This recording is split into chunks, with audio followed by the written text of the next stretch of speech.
Welcome, everyone, to Monday Afternoon Roundtable. This is episode 19. Got my brothers with me today. How's everyone? Doing well, doing well. What's your week look like? Well, it's been busy. Busy, steady. Not Yeah. covered up. We could. Yeah.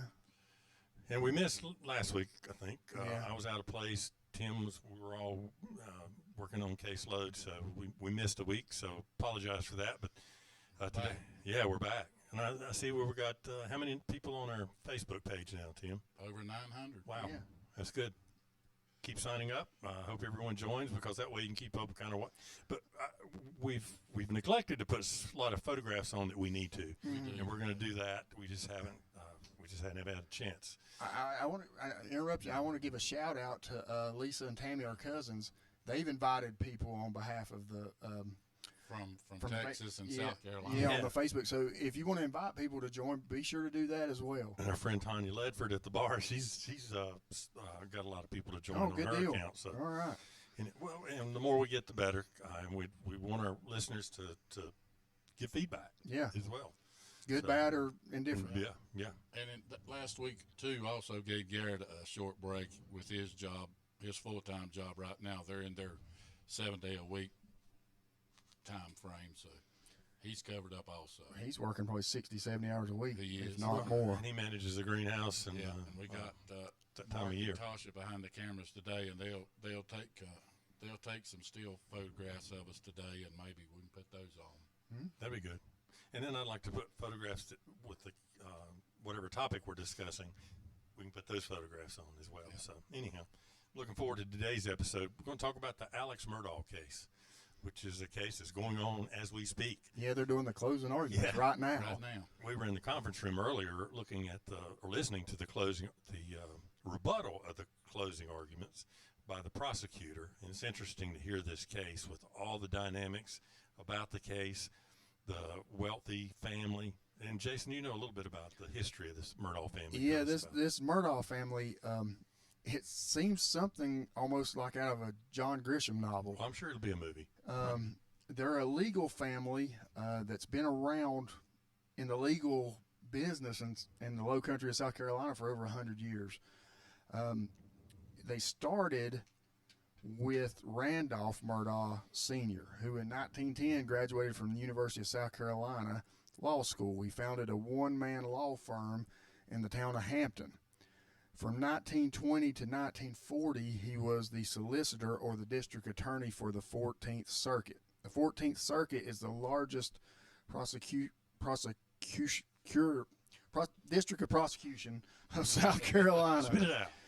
As far as counties, the number of counties, he's got 5 counties. There are Allendale, Colleton, Hampton, Beaufort, I can never get the right one, and Jasper.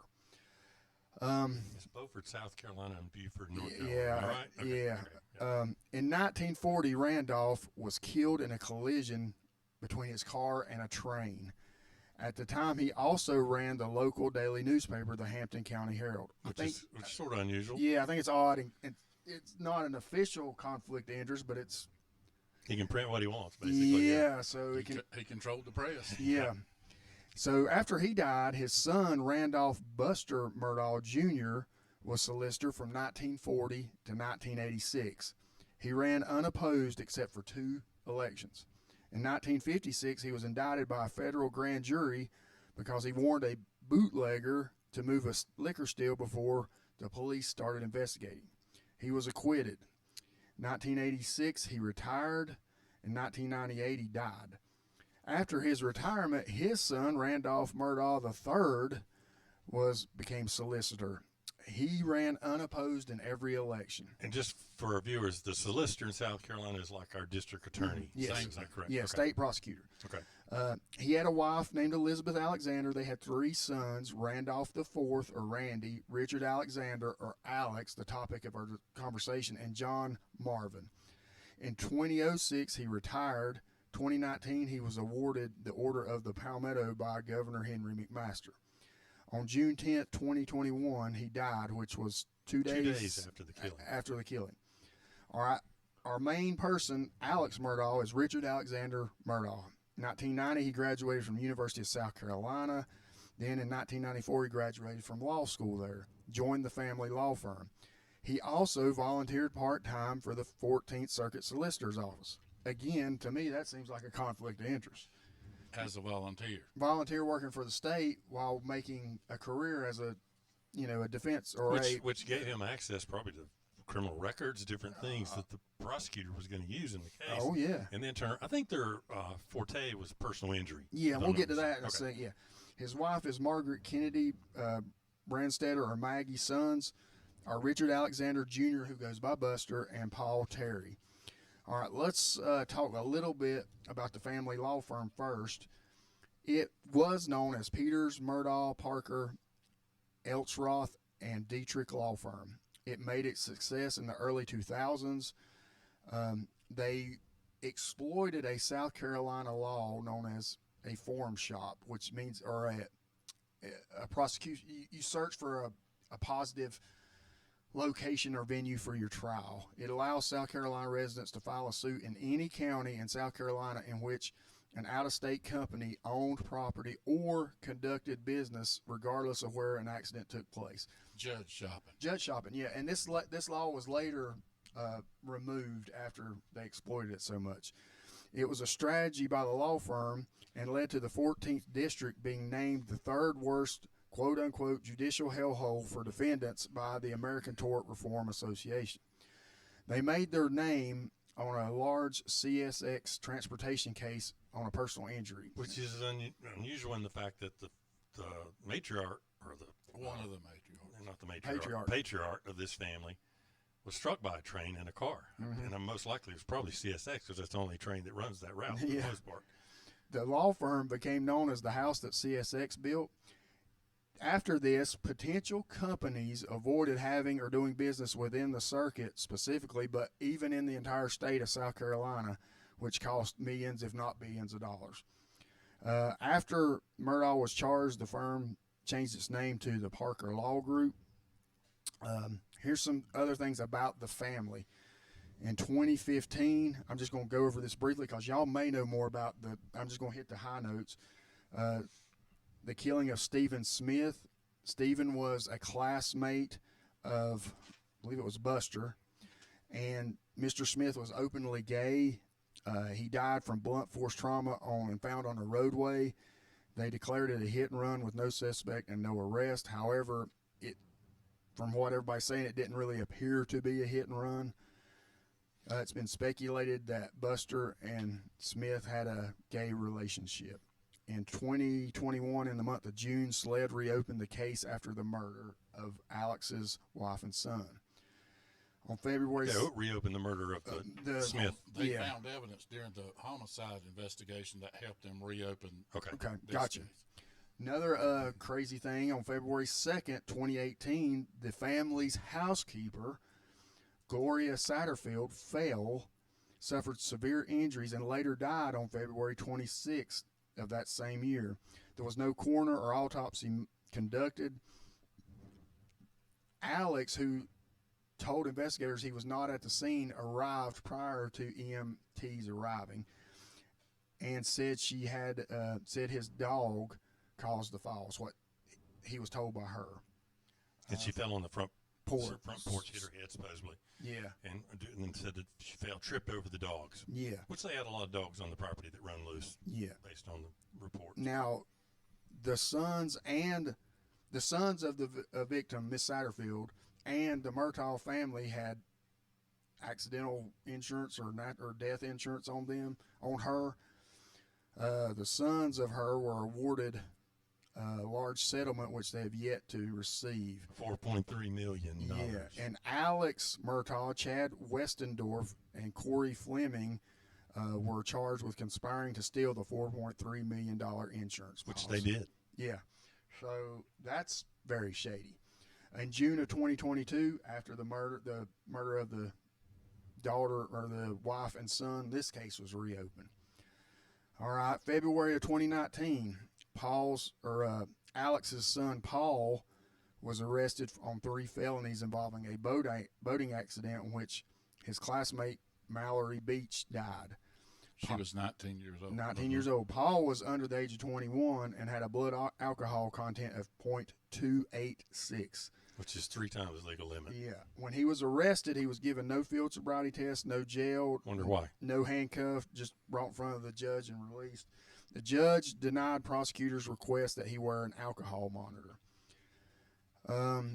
It was found out that Alex and Buster provided or helped him get the underage Paul alcohol. I think they used Buster used his brother's. No, excuse me. Paul used Buster's ID, and he was Buster was of age. Yeah, and they got video of in the bar where they went to that night. The rest of the crowd didn't want to go to the bar. They went to an oyster broil or whatever you call it. Mm-hmm. And so while they were there at this party, they left. Paul said he wanted to go stop off at this bar, which they did, and it was right on the water. And there's video of him using the ID. The guy runs the ID, it clears, he gives it back to him, and he buys like 4 cases of beer. Wow. Walks out. He's intoxicated at that time because he's been doing shots at the bar. Yeah. And the video, the security video, shows Paul staggering. His eyes are just in a glaze. You can tell he's mad. He's pointing. And the rest of them are saying, Paul, let us drive. Let someone else drive the boat. And he wouldn't have it. He said, I'm the only one that drives this boat. So there's a lot there that I was able to find kind of off the record. So that was interesting in itself. Also, there was another situation, a suicide for hire, where Alex paid someone to make it look like he committed suicide, and that plays into the murder investigation, which we'll talk about more shortly. Also, several allegations of embezzlement and narcotics distribution. Basically, I want to go back to one thing. The 14th District in South Carolina is known as Murdahl Country. Yeah. And that's just a little bit on the family's history that shows for the last 100 years how powerful they are in that district. And this case is drawing international attention. Mm-hmm. The courtroom drama that's going on, the fact that it's a prominent family from the low country of South Carolina. And the low country, of course, is right near the Georgia line. It's beautiful properties there, the old Palomino type properties with gated. There was several hundred acres. The Murdahls owned, I think, 5 homes, and each home had a specific nickname, which was unusual, to call your house a name. The fact that there's 5 people died, and all 5 are involved with the Murdahl family in one way or the other.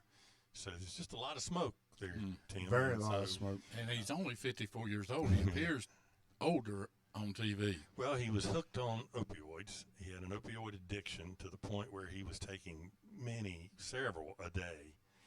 And Jason, to back up a little bit, the housekeeper's death, she found opioids underneath his bed, bags of opioids. And he even said in his, and we'll talk about this in a minute, where he testified in court that he'd always have both pockets full of opioids. That's how bad his addiction was. And I believe that. I believe he truly did have an addiction on opioids, but that doesn't cause you to kill your son and wife. But there was a lot of money exchanged hands. There was allegations that he was possibly involved in the drug industry as far as distributing narcotics and opioids. So, but the case has been going on for 6 weeks. Yep. They've had 76 witnesses, 62 by the prosecution. So they only put up very few for themselves. Yeah, and the fact that he testified, and we all know the defense attorneys, we know hundreds of them, and I don't know of one that would allow their client to testify in a murder trial. I've never seen that. I've seen, now, the only way is if they have nothing else to lose, or the client absolutely 100% insists on it. Yeah. They're asking for the life without parole. They didn't seek the death penalty. They felt like they didn't have a strong enough case. Does South Carolina even have the death penalty? I think they do. Yeah. Okay. Which, if he's found guilty, he can get 30 years to life, and hopefully he's going to be found guilty, because in my opinion, he is guilty. In my opinion, based on what I've heard, and I've heard 95% of the the televised version of this case because I've been on surveillance assignments and I have my radio on listening to the case via the satellite radio, which by him testifying, he admitted to all the lies that he told police. In the South Carolina Law Enforcement Division, which is better known as SLED, they took control of the case. Mr. Murdaugh, or Alec Murdaugh, he hated SLED. He hated the investigators because of his son's boating accident and because of some of the financial crimes that were being investigated. He just had a bad taste in his mouth against SLED. He's alleging that someone, like a vigilante, come in on the property that was related to the boating accident. He didn't say it was any of the people on the boat or their families, but he felt it was someone strong that had a strong feeling about the case and was blaming Paul, the driver of the boat, and that's who killed him, in his opinion. Talk about the fact that there was two different guns involved, Jason. Yeah, to me that is odd. Extremely. Because you've got two victims, two guns, and one suspect. Now, if I'm the defense, I'm going to try to use that to my advantage. That there was multiple shooters, possibly. Yeah. How can it would be hard for one person to shoot another person if the second person is there, or the third person, whichever one you call it, is there and witnesses it, and then you transition to another firearm and shoot them. Unless you shot and killed one and the second person come after that. I don't know. Well, the son was shot with a shotgun blast to the head. Okay. And the wife was shot with a high-powered rifle multiple times. They were both execution-style killings. The son was shot twice with a shotgun, like Tim said, once in the head, once in the back. And then Maggie, his wife, was shot 5 times, and they think the last shot was at extremely close range to the back of the head. Is that right? I think both weapons have not been found. Not been found, and they were both of those style weapons of Mr. Murdaugh are missing. But he purchased a tarp recently before that, and they haven't found that tarp. So their theory is, and the circumstantial evidence that was just talked about earlier, that's probably where the guns were wrapped up in that tarp and buried somewhere or something, because they haven't found the guns as of yet. And that's a coin where both sides can be used. The defense can say we haven't found the murder weapons, but the state can say we haven't, but every other firearm he has ever owned, which is dozens, are accounted for except for those two particular style weapons that were used in Correct. And Alex told the police that he wasn't on the scene when that he arrived, and he found both of them dead at the kennel, which is located behind the house, probably a couple hundred yards away from the house. That he drove up in his truck, found them both shot, called 911. And we've all heard the 911 tape where he's upset. He's saying that his son's brain's blown out, that his wife's dead, they're both not breathing. The 911 operator tries to keep him on the line. One thing that I noticed, Jason, it took forever for the sheriff's department to get there, and it was probably, that's a big county, but still, yet it took them a long time. What was the time around? I can't remember, but I remember it was several minutes that he was on the phone with the dispatcher, because he got to the point where he got kind of ticked, and he said, "I'm going to go to the house and get a gun." And she said, "No, don't get a gun." He goes to the house and gets another shotgun, a camouflaged shotgun that he brought back to the scene that the deputy took from him when he got there. And he said he got that shotgun because he was scared of who killed Maggie and Paul. So, and I think that was just alibi for him to show, I got a gun. This is not the one that killed these people, though. But anyhow, the times when the sheriff got there, he said, "I wasn't there. I found them." Well, then the evidence started showing, yes, you were there with the phone. That was one of the major points. They said that they pulled his GPS from his vehicle. He arrived back on the scene, checked both bodies, both not living, then called 911 in 19 seconds. Yeah. From the time his Cadillac arrived back on scene until he called 911, he did all of that in 19 seconds. So that's a major hit, I think. Yeah, and he knew that his alibi wasn't going to stick, and so he said, "I lied." And he said, "I'm an opioid addict. I was scared. I was upset. I lied." And because he lies all the time, it sounds like he was comfortable with that and believable when he was telling those lies. Which I'm hoping that there's a good jury sitting there, and that they see through both that. Maggie and Paul's cell phones blocked at the same time and were never reactivated. Right, and then they found her cell phone in a ditch, a mile or so from the house. Later on, they didn't find it first. They found her cell phone. Paul's cell phone supposedly come out of his pocket when Alex turned him over. He was laying face down. In his testimony, Alex said he rolled him over. The phone, in his words, popped out of his pocket. So I laid the phone back down. What had happened there, he probably went through Paul's phone to see what he had, knowing that he had done a video earlier in the day, and he was probably trying to erase that. Didn't have enough time to do it, so he just laid the phone back down. But he took Maggie's phone, and I think the reason he took Maggie's phone because they had some correspondence through text. Yeah. And there was some bad blood in the marriage. It was obvious. I think she had sought an attorney. She had sought a financial advisor to look into their finances because she was seeing that money was being taken out that they didn't have. But anyhow, Another point during the trial, he says he's paranoid and distrustful of the police. But there again, he was a volunteer prosecutor or solicitor, whatever they will call them down there. But you can't be both. No, You got in to the be real one, world, you got to be one or the other. You know. well, then it takes another crazy step where he fakes a murder attempt on the side of the road. Alex Murdaugh says he has a flat tire. He calls 911, says somebody tried to kill me. I'm shot. They get to the scene. He's got a flesh wound on his head, and he's saying that a man pulled up in a truck, got out and shot him.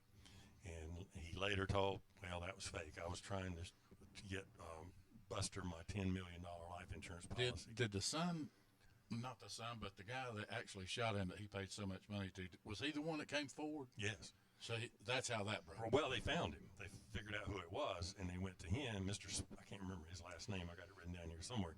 They get to him, and he goes, he's in handcuffs, and they're talking to him. He said, if I would have shot him, he would be dead right now.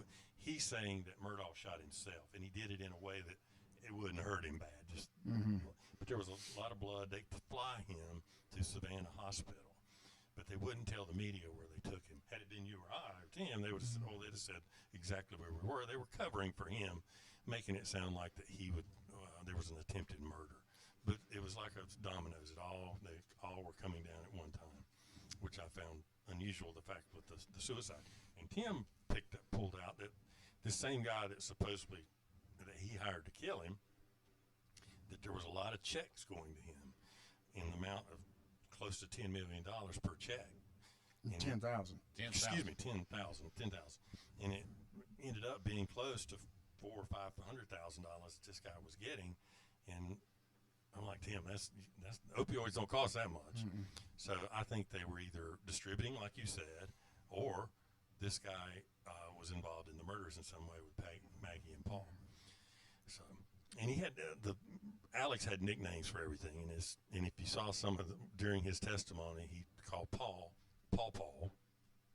He called Margaret Maggie. The house was called Moselle, and another guy was named Fathead. I don't remember which one that was, but he used all these nicknames, trying to let that jury know he was one of them. He was a low country guy boy. You know, I'm one of you. Believe what I say. And I just don't know how that jury's gonna go. What do you think the pros and cons of testifying on your behalf? What do y'all feel on that? I don't think he had anything to lose. I agree, Jason. I That's think what he I'm saw that damn, what am I going to do? I don't have, and if I can get up there, and I'm a good liar, so let's try it. And I think that might have worked. I just don't know yet. And he even used that as his defense. I'm a liar. I'm a chronic liar. And I've lied about this in the past. I'm a criminal, but I'm not a murderer. Sort of, kind of. In my opinion, I think it will be a hung jury at best, and that's okay, because if it's a hung jury, the prosecutor can retry him. But if it's a not guilty, it's over. And I think where the state may have messed up is the motive. That bothers me. The motive they're saying is to take attention away from the other criminal cases. Did they ever come out in court on how much he had supposedly took from his law firm during the embezzlement? Several million. Yeah. I don't know the exact That number. allegation came out, and the next day the murders happened. Yeah. Right. Yeah, definitely.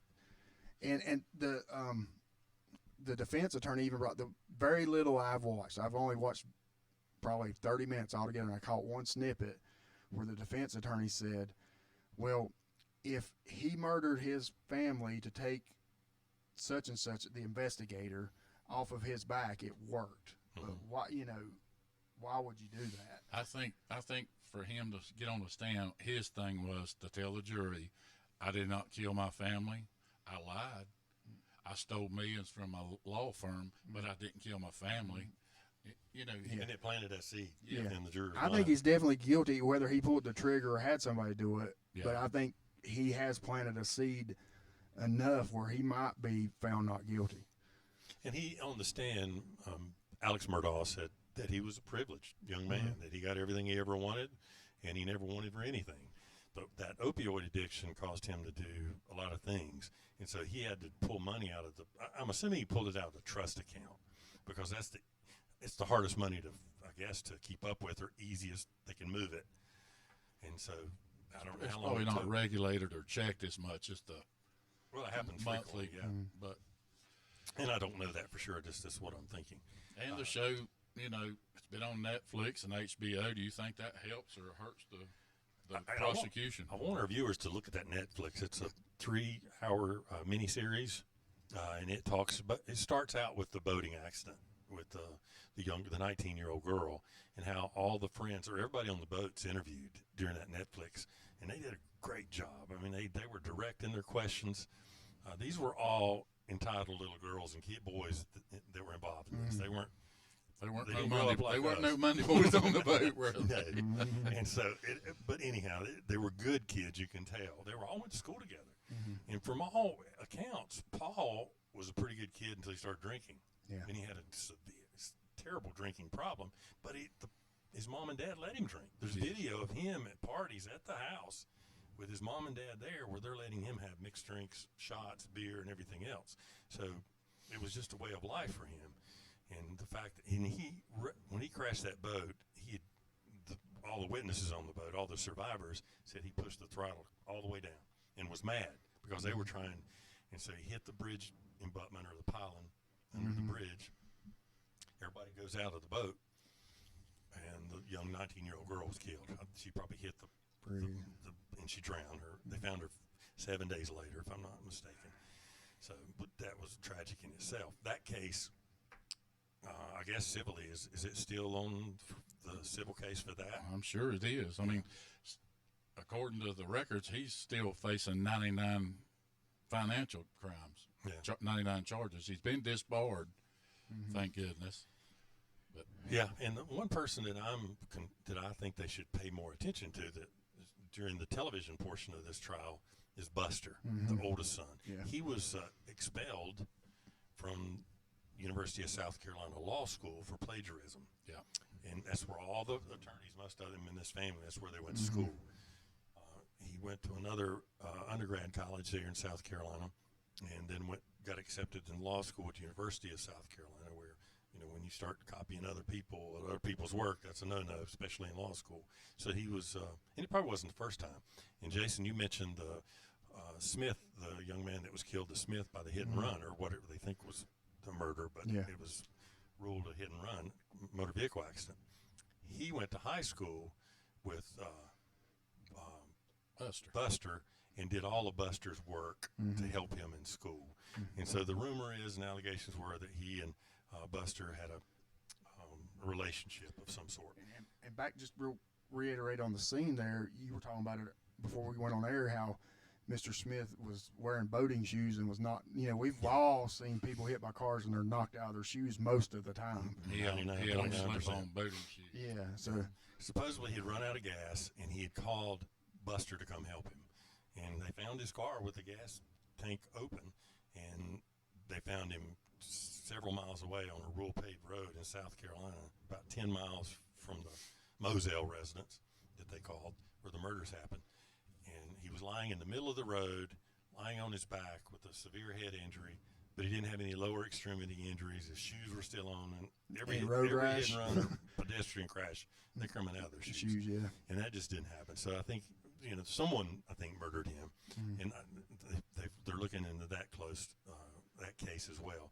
But they exhumed the housekeeper's body because they ruled it accidental at first, and then when this case come out, like Tim was talking new about, evidence. new evidence, they pulled her back out of the ground. So they've done another autopsy, and I don't know where that case stands now, but she found the drugs, and Miss Murdaugh, Maggie, the victim, called 911 to report that she had fallen down the steps.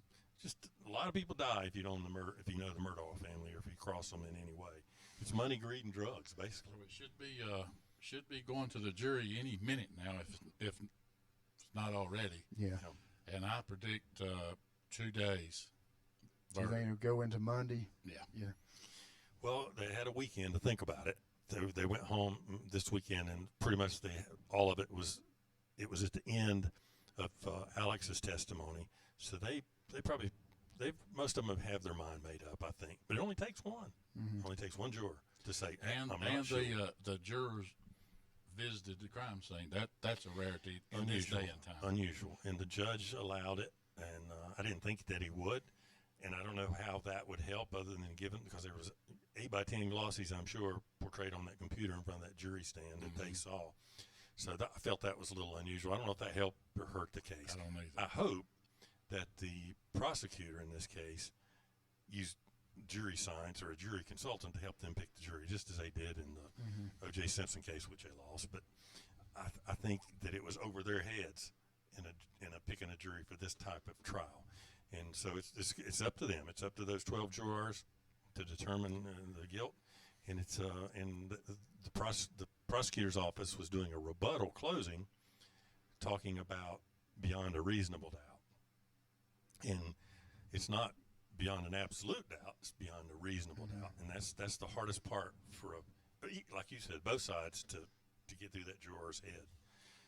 What I think, you have these jurors who are regular citizens who have never experienced this in their life. They're going to, in time you have a trial this long, you see it in a trial that lasts 2 days. So this one's last 6 weeks, maybe. Yeah. They're going to have trial fatigue, and in their mind, they're going to say, well, if I'm going to err, I'm going to err on the side of caution. I don't want an innocent person put in prison if they're innocent. But I'm not sure. I think they might be guilty, but they may not be. So I don't want this to drag on. Let's just say they take the easy way out. Some won't do that. But if you have just that one. I'm thinking the jury's going to find him guilty. You're saying. I think no. I'm saying hung jury. I'm saying not guilty. We got it all the way across the board. I'm going guilty. So next week You want to bet?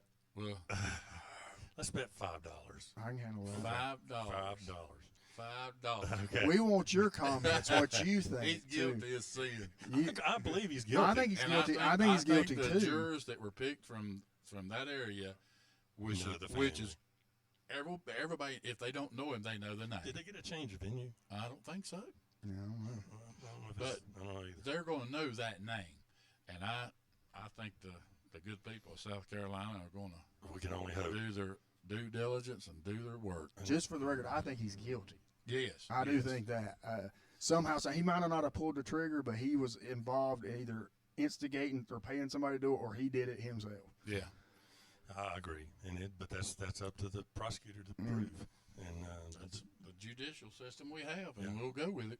but when the defendant gets on that stand, and I swear I don't think his lawyer won that. I really don't. To me, I think the only pro of testifying on your behalf is you. What's the word? You humanize yourself to the jury, And you even if you cry or you laugh or whatever, they're thinking he's a lot like I am. but how many times have we heard?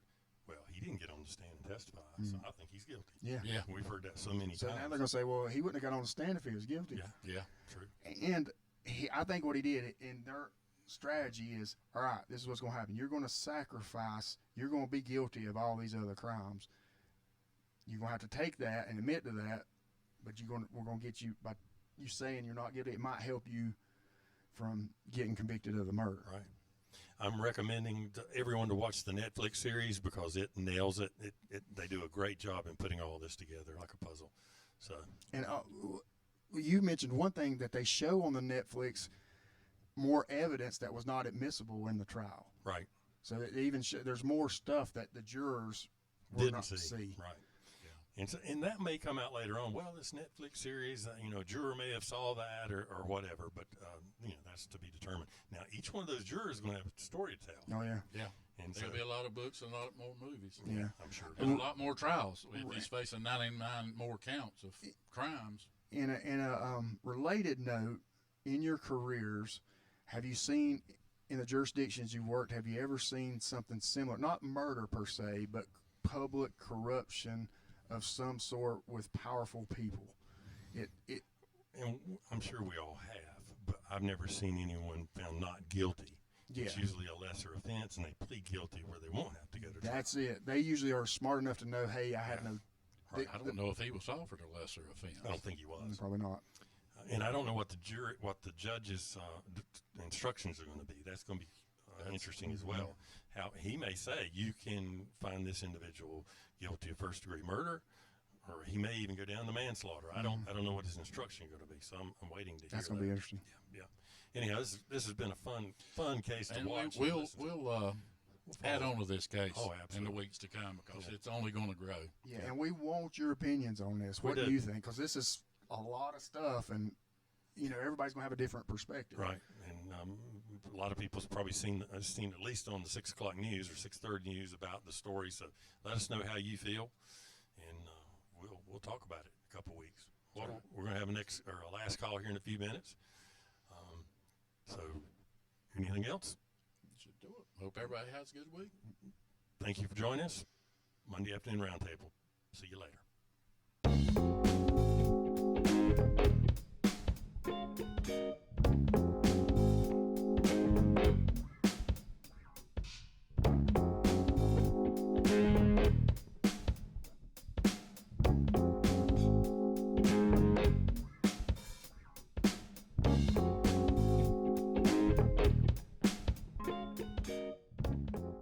Welcome back, everyone. The Monday Afternoon Roundtable. Last call.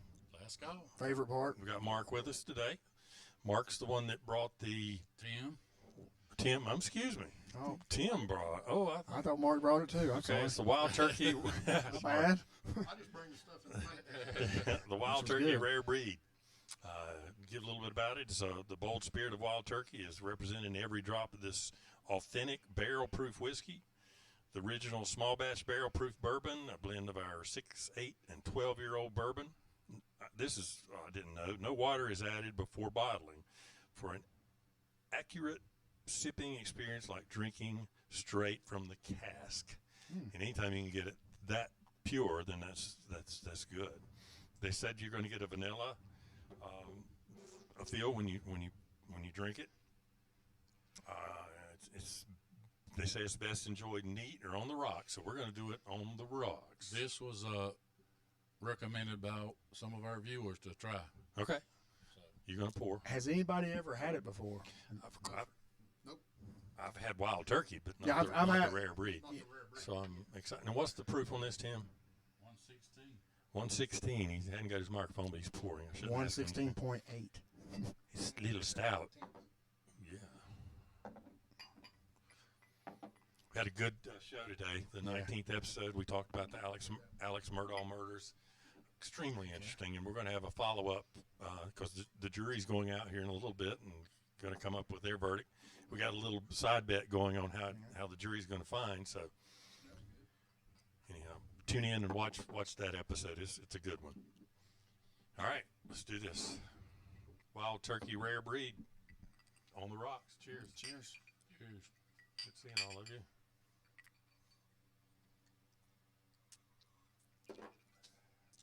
Boom, shaka-laka, shaka-boom. Another good kick. That's good. A kick. It's got a strong Bite at the beginning.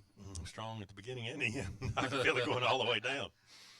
But it's got a lot of flavor too. Yes. So most time when you have a strong bourbon, you don't taste those flavors till about the third or fourth drink. But I could taste those right off. But it's stout. Oh yeah.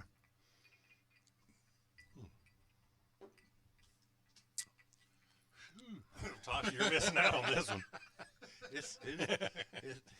Tosh is behind the camera today. She said, Second "Nope." and third drink's not any lighter. Is The second definitely was not any lighter. The third was a little But bit they lighter. let you know it's stout in a big drink. So anyhow, I like it. I think it's a good pour. So we're gonna go ahead and rate this You want to talk about Wild Turkey Rare Breed. our dad's drink? Yeah. Jim Beam.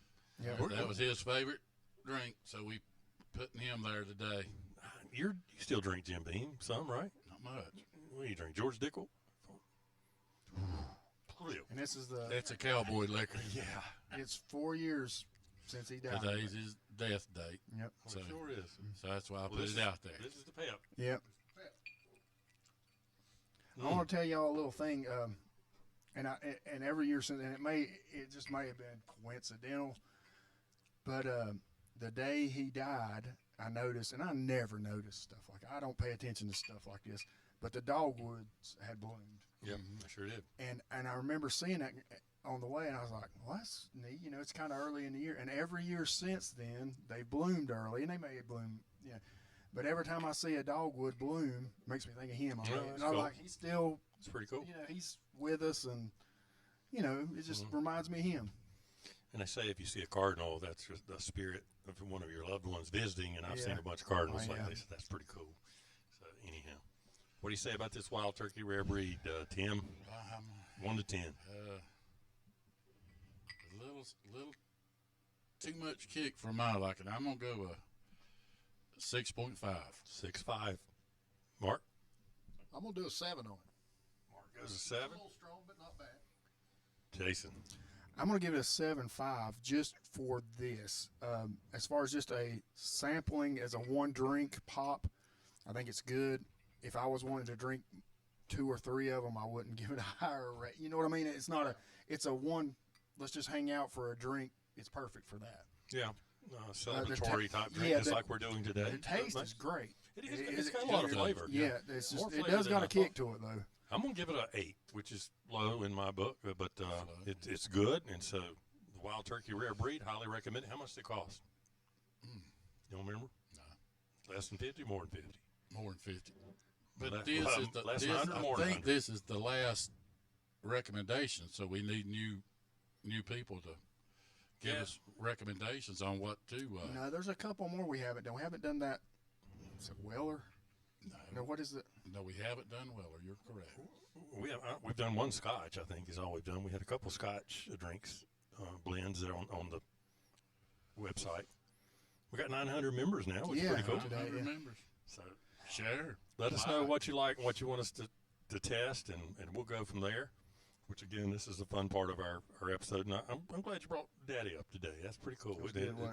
the day of his death. So, Yeah. and there's that was episode 2 or 3. 2, I People believe. can go back and look at the story about our father and how his law enforcement career and kind of how it shaped all of us to become law enforcement officers later on. But thanks for joining us. Hope you tune in next time. This is Monday Afternoon Roundtable Last Call. See you later. Let's go. Bye.